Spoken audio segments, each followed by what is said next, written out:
welcome to RazorPop. I'm Choon, and today we have with us Celest Chong, who has disappeared for quite a while. Well, actually, I didn't really disappear. I just did. Yes, you I was in Singapore, but but I've actually been doing quite a lot of stuff. So hi. I didn't disappear. I'm still alive. Hey, kicking. But once you vanish from the Singapore media radar, that's kind of disappearing, and then it kind of it's in the cycle. Just when we thought you are gone for good, then you surprise us by making a comeback. Well, actually, I didn't really make a comeback. It's just that I'm back here for a while.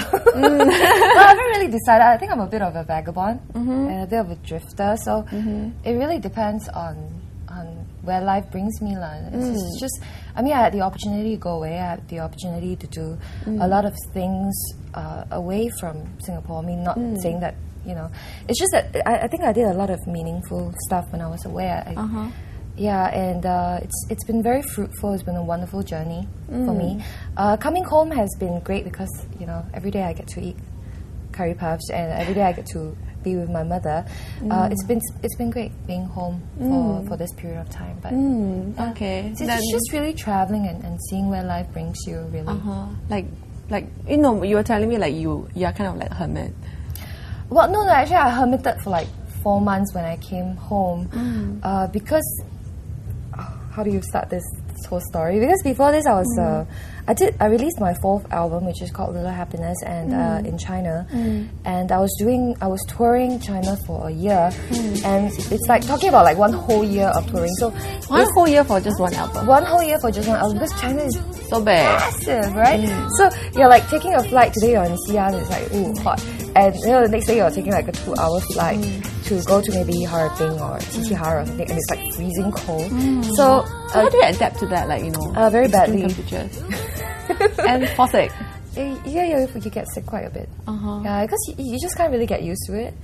So yeah. And you were constantly on the drip, I heard. Yes, yeah. There's a lot of intravenous. Because let me see. Are there any a lot of during that time I actually had a permanent dot that I always asked the nurse to poke into, but now it's actually permanent dot. Yeah, it's either this vein or this vein that they will. Oh, so it's here. Yeah, intravenous. They'll poke the vein. They will look for a vein. They'll do this. Then they'll look for the vein, and the vein will pop out. You see, like this. Then they will poke the thing in like that. And it's very cute. Okay, they're always intravenous-ing, right? So they have just outside the outpatient unit area where you take your medication.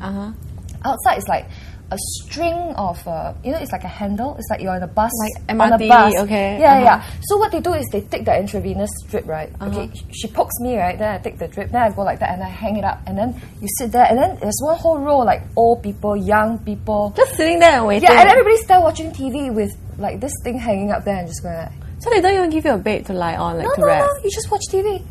So you get everybody. So it's really being in a bus stop. Check it. Do you have pictures of that to show?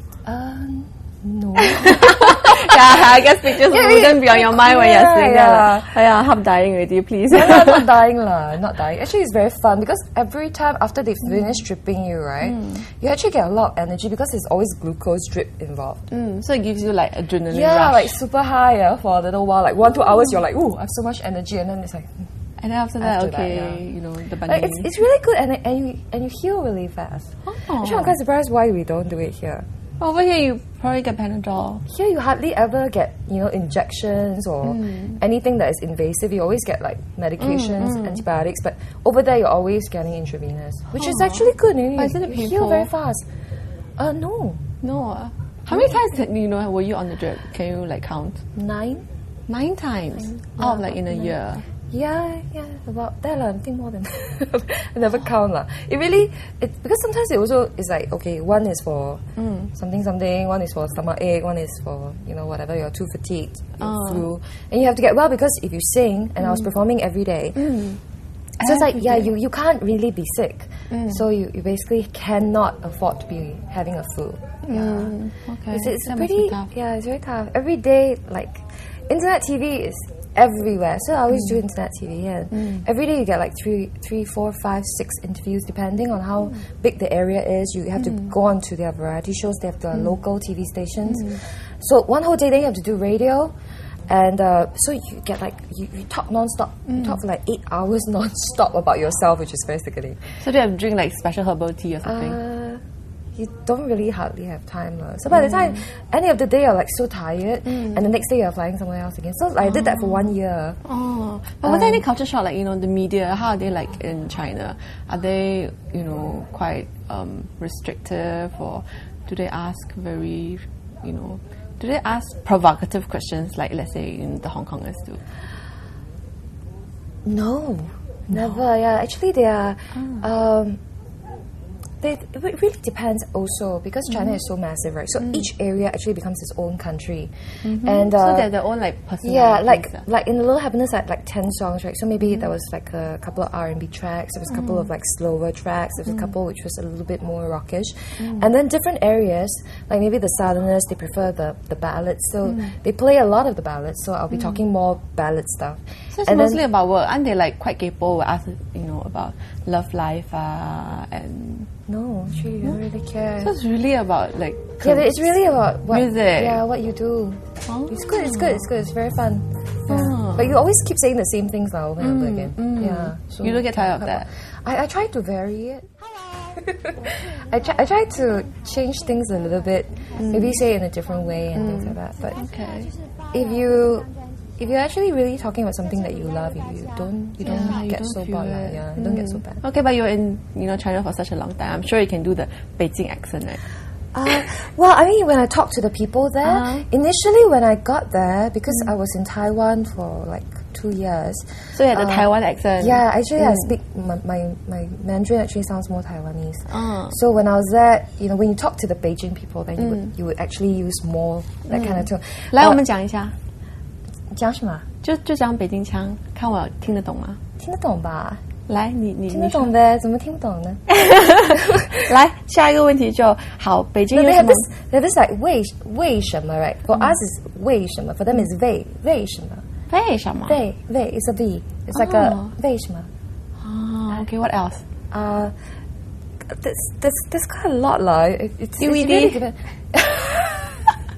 Do you know that if you go down there and you tell them DVD, they won't understand you? Oh, because I try. So you have to tell DVD. DVD.